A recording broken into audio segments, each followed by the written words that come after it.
Hey kids, welcome to section 3.6, the quadratic formula and the discriminant. Today I'm going to teach you how to solve quadratic equations by using the quadratic formula, and then how you can use the discriminant to determine the number and the type of roots of a quadratic equation. So first of all, we've talked about several different ways this chapter about how we can solve a quadratic. We talked about how we can graph, how we can factor, we can use the square root property. There's one more trick up your sleeve that you can use to find the solutions to a quadratic equation, and that's something called the quadratic formula.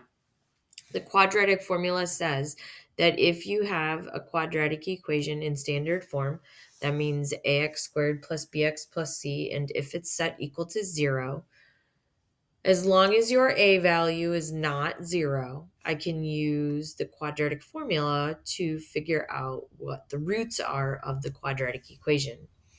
So the formula x equals negative b plus or minus the square root of b squared minus 4ac all over 2a. The a, b, and c all come from the standard form. So what this is going to allow you to do is, if those roots are decimals, or if the roots have um, radicals in them that cannot be simplified, this will give you a way to be able to estimate the values of the roots without having to graph it and use your calculator. So if we look at example number 1, solve each equation by using the quadratic formula. Leave your answer in exact form, not as a decimal. So exact form means you're going to leave it as like square root 7 or square root 13 or whatever it is. I'm not going to actually find the decimal.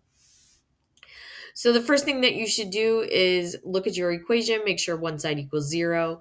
In this case, we need to move the 16 over to the left side. So x squared plus 6x minus 16 equals 0. Then I can write out what our a's and b's and c's are. My a value is 1, my b value is 6, and my c value is negative 16.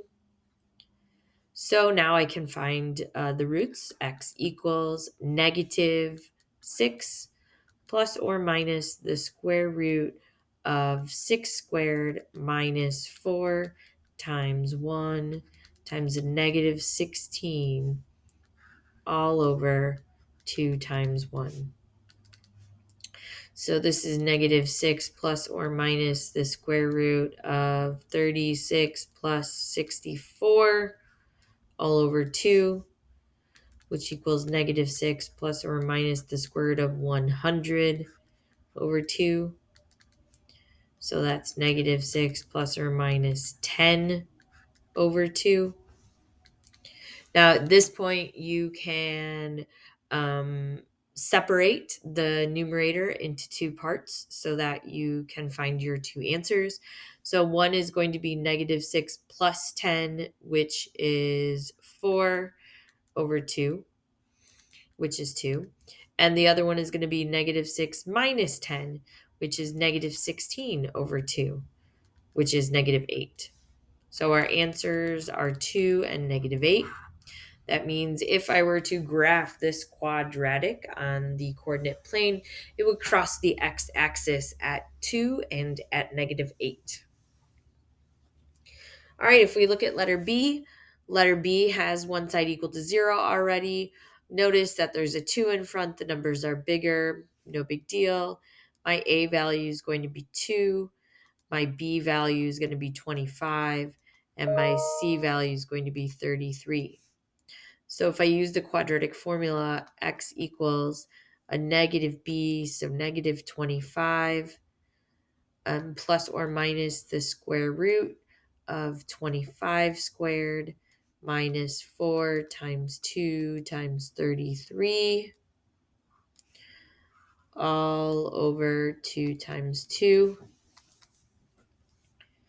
So this gives negative 25 plus or minus the square root of, and if I do 25 squared minus 4 times 2 times 33, I get 361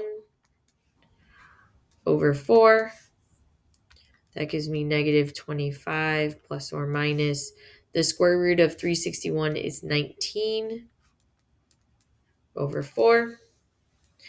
So then I can do negative 25 plus 19, which is negative 6 over 4, which is negative 3 halves. Or I can do negative 25 minus 19, which is negative 44 over 4, which is negative 11. So my answers are negative 3 halves and negative 11. Those are my roots. That's where my quadratic would cross the x-axis. So that's what happens when you have two rational roots.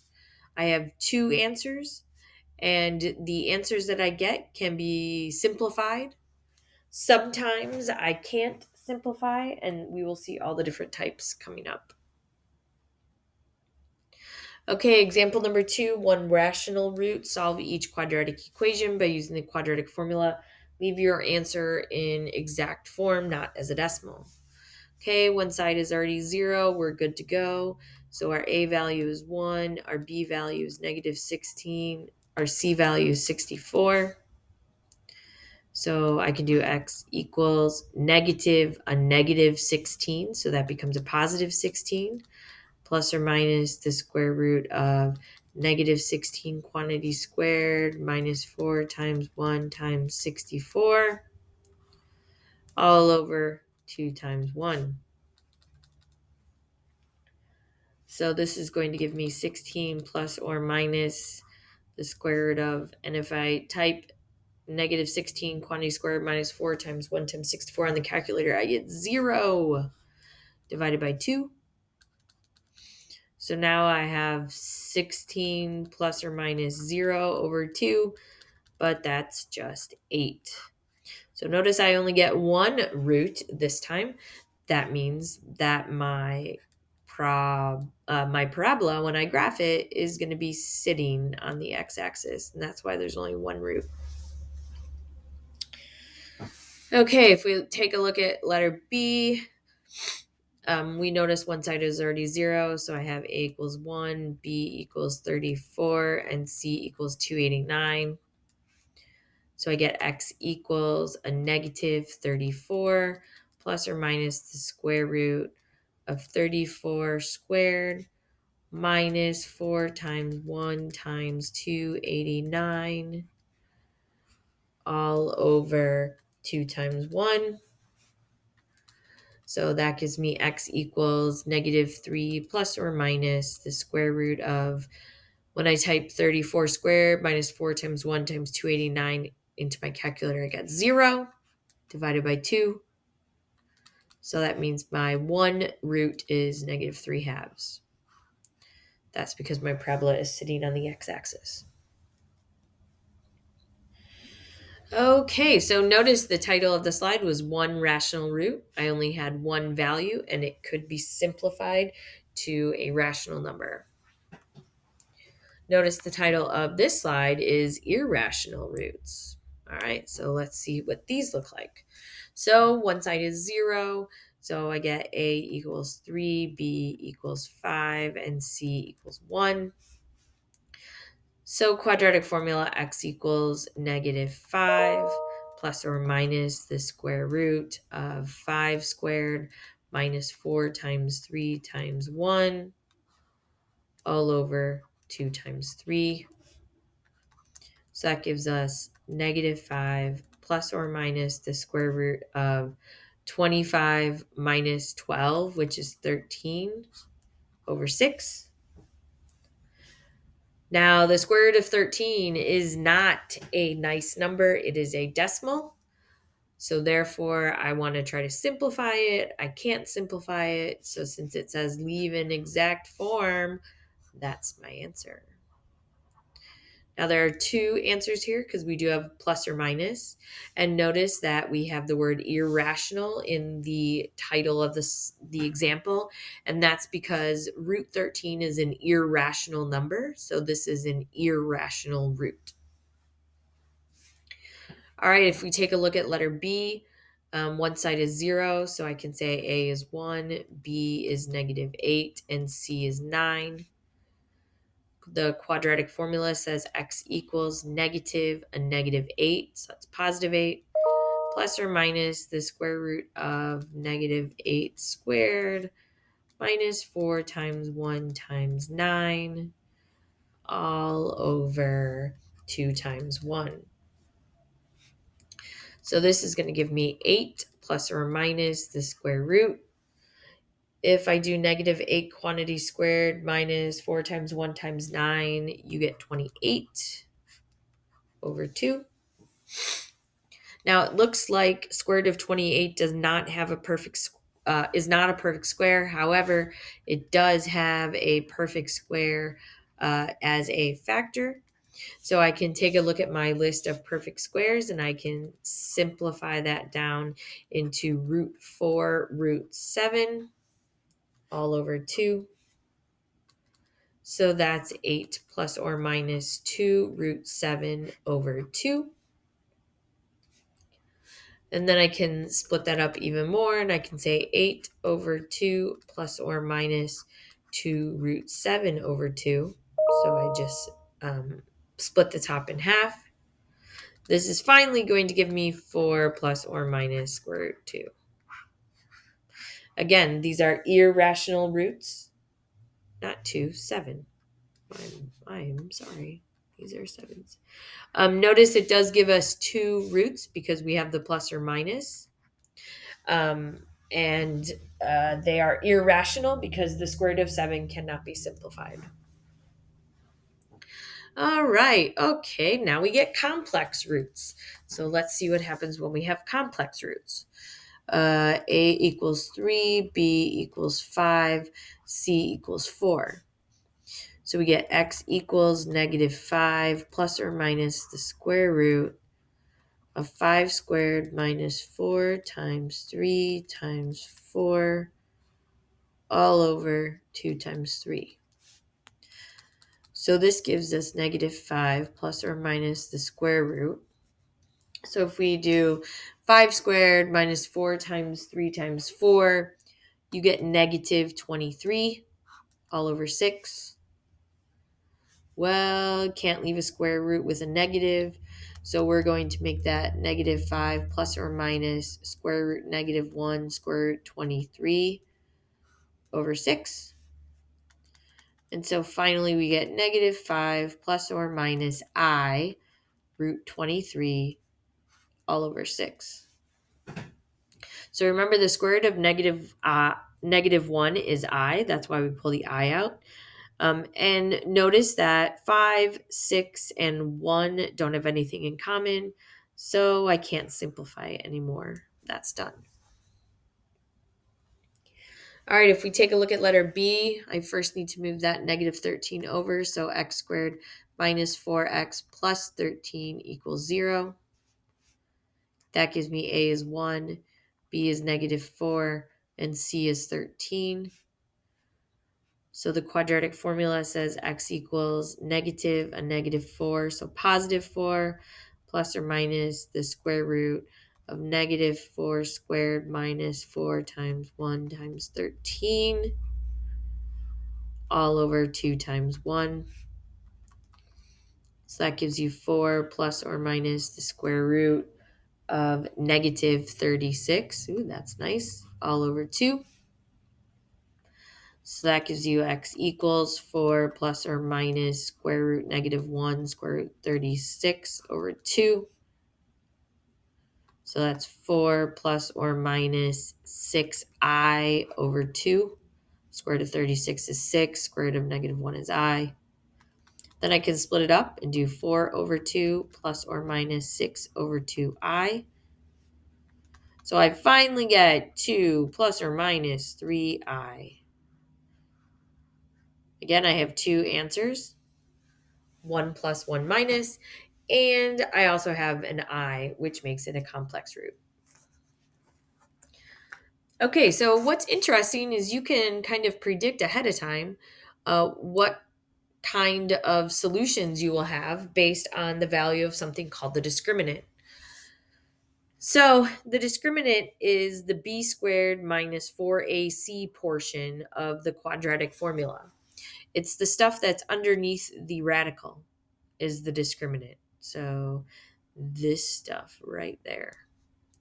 So if you can figure out what the discriminant is by doing b squared minus 4ac, then based on the answer that you get, it'll be one of 4 different types of outcomes, like the 4 examples we just did. So if you have a quadratic that crosses the axis twice, you can have 2 real rational solutions or you can have 2 real irrational solutions. The discriminant will both be greater than 0. However, the discriminant will be a perfect square if it's rational roots and will not be a perfect square if they're irrational roots.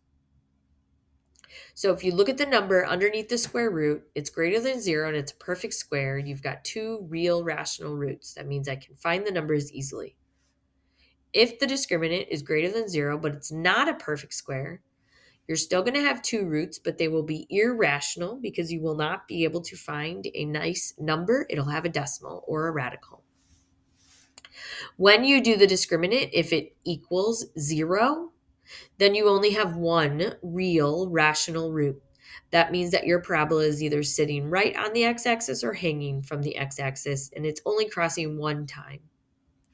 And then finally, if the discriminant is less than 0 or negative, that means your quadratic is not going to cross the x-axis at all, which leaves you 2 complex roots, and they have eyes in them.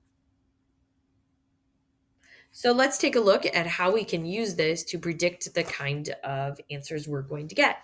So find the value of the discriminant for each quadratic equation, then describe the number and the type of roots for the equation, then find the exact solutions by using the quadratic formula. All right, so if we take a look, let's first write down what our A, B, and C is. So our A value is -5, our B value is 8, and our C value is -1. So if I were to do the discriminant, which doesn't really have a shortcut, I guess you could say D equals, it would be B squared, which is 8 squared, minus 4 times a -5 times a -1. So my discriminant is 64 minus 20, which is 44. So that's the value of my discriminant. Now this number is greater than 0, and it's not a square.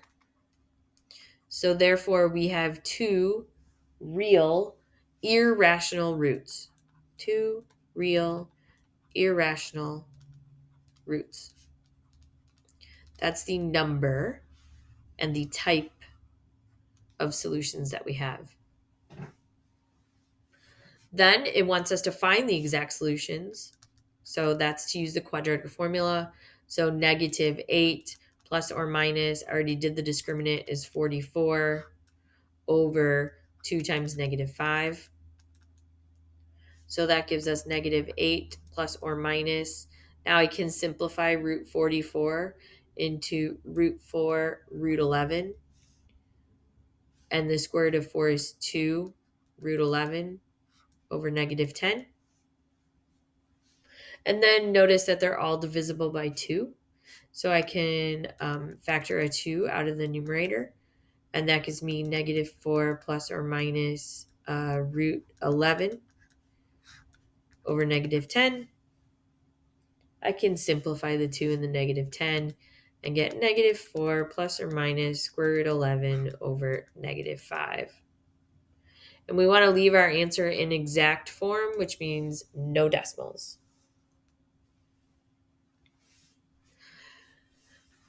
All right, so if we take a look at letter B, our A value is -7. Ooh, be careful. I almost fell for it. Notice that the equation is not written in descending order. So you need to rewrite the equation in descending order before you pick out your A, your B, and your C. Ooh, they almost tricked us. So 15x squared minus 7x minus 4 equals 0. Right now we can say our A is 15, our B is -7, and our C is -4. So our discriminant is b squared, or negative 7 squared, minus 4 times 15 times negative 4. If I do that discriminant, I get 289. Now that value is greater than 0 and is a square. So since it's greater than 0 and it is a square, we have two real rational roots. So I know that my parabola is going to cross the x-axis 2 times, and it's going to cross at nice places. So to find the exact answers, I can do x equals negative a negative 7 or positive 7 plus or minus the square root of 289 all over 2 times 15. That gives me 7 plus or minus the square root of 289 is 17 over 30. And so now I got 7 plus 17 is 24 over 30. That simplifies down to 4/5. No. Yeah, 4/5. And the other one I have is 7 minus 17, which is negative 10 over 30, which is negative 1/3. So my roots are 4/5 and negative 1/3.